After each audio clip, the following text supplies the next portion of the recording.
You're a high school basketball player that is struggling to balance your time. You got practice, you have your skills training, you have your chores, your homework, and a social life, and it's overwhelming, and I get it.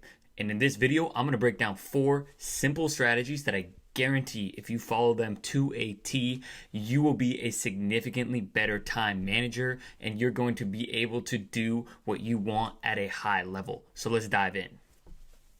The number one step when it comes to time management, and I'm sure you've heard this before, but I'm going to break down a simple way to think about it, is to prioritize.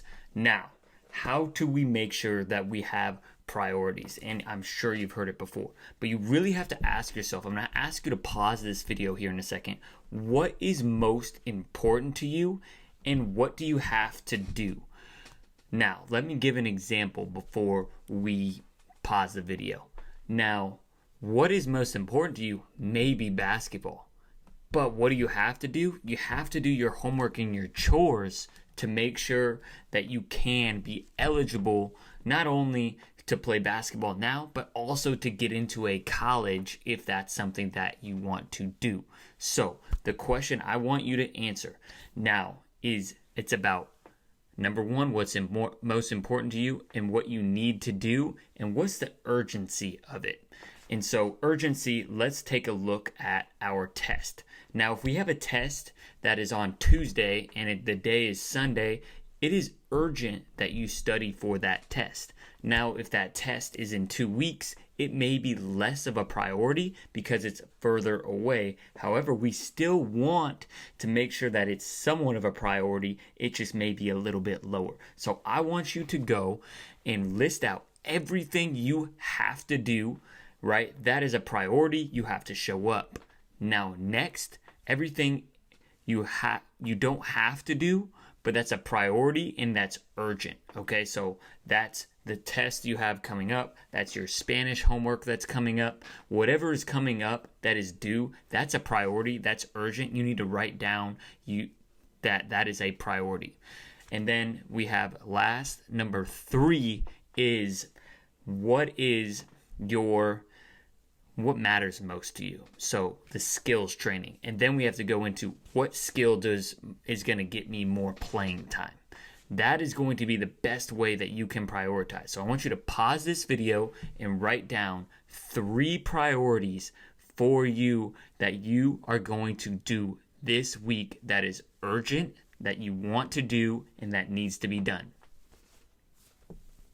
All right, we're back from the exercise and you filling this out. So with that being said, what I want you to do now is to schedule it in. When are you going to do those priorities? When are you going to do your homework? When are you going to do your chores? And when are you going to do your skills training or whatever that is? Stop, pause, and go put that in your schedule. And why we want to put that in our schedule is because if it's not on our schedule, it will not get done. You guys have access to Google Calendar. Your generation is very fluent in technology. There should be no excuses. If you don't understand, comment below.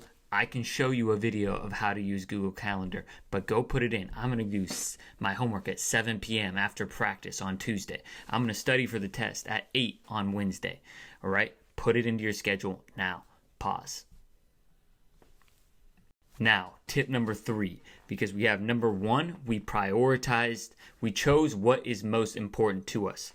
Number 2, we scheduled those priorities into our calendar, right? And you can, maybe I'll send you something, a free hat or something. If you post that you put in your calendar that you are going to do your homework, your skills training, and then you have to follow up with me of a picture of a video of yourself actually doing it. And then maybe if it's homework related, you got to get a solid grade on that if you want to get a hat. So that's a cool little idea. Not sure if you guys even care about a hat, but you guys get my point.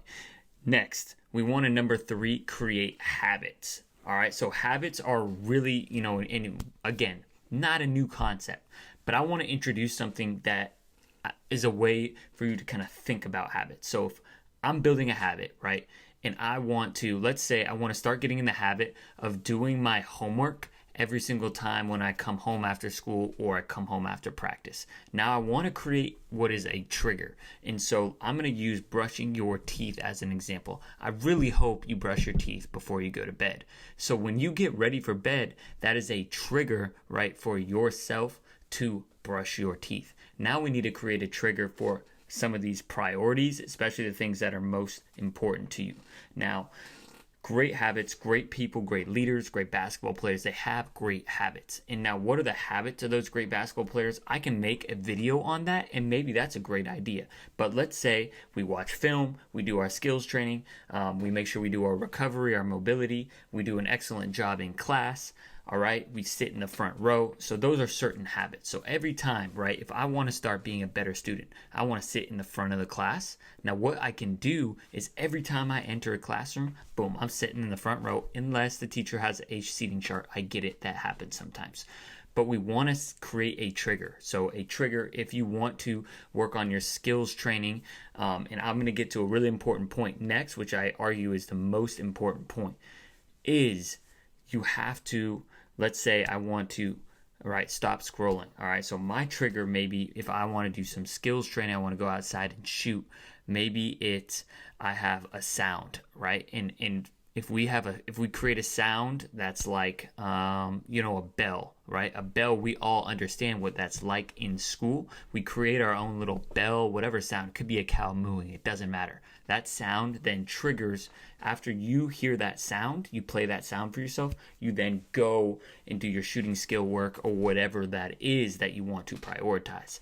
And next, the last and most important one, because it is so integral into your life, is social media and changing your social media relationship. I'm not going to tell you to ban it. I'm not going to tell you to delete it all, because it's an important fabric of our life today. I just want you to improve your relationship with it with these 3 simple steps. Number 1, curate your feed. Mute everyone that doesn't bring any value to you. If they don't make you laugh, if they don't bring you, some sort of motivation, if they don't bring you, certain drills or basketball ideas that help your game, then boom, get rid of them. It is not worth it. Curate your feed, right? You can hit mute, right? You can hit block, but if you let's say you're friends with someone, or, I know how high school goes, right? You don't want to be the person that unfollows someone. You can just hit mute. They will never know. You won't see their stuff, and that's great. Be very mindful of what you consume, right? That can dramatically affect your emotions depending on the type of person you are. So curate your feed is number 1, and go do that right now. All right, I know you just went and did that right now. You curated your feed. So number 2, what we got is setting a time limit. And yesterday at our practice, our captain, our varsity coach, he said, hey, and I won't use his name, but he asked, hey, captain, how much time do you spend on TikTok a day? And he's like, coach, I got a 1-hour time limit. Right? Which is great, right? He has a time limit. So that's number 2, is you're going to set a limit. And it's a limit that I would say anything an hour and below, right? Maybe on the weekends you can go 2-3 hours depending on how much time you have and what your goals are. But setting a time limit that works best for your schedule. And what's even better is scheduling in, hey, after a long day, I need to scroll after when I come home from practice or I come home from school. And that's okay. Now, the last important part of changing our relationship with social media is going to be adding an activity after that. And I just had a great podcast with a former Division I football player. He is the founder of Athletic Fortitude. Go look him up, Colin Janov. Great interview. He talks about how when let's say we scroll for our 30 minutes, we need to have an activity after that. Otherwise, you and me both know what's going to happen. I do it myself as a coach. We're going to keep scrolling because it's designed to keep us there. So a quick little activity could be, hey, I need to clean my room, or I need to go get up 50 shots. Have some sort of activity right after, our scrolling session. Now, comment below which strategy you feel like is the most helpful for you, and anything else that I can help you with when it comes to time management. Appreciate you. We're going to be dropping videos every single week. Our goal is to help you not only in basketball be the best basketball player you can, but also help you prepare you to be successful beyond the game.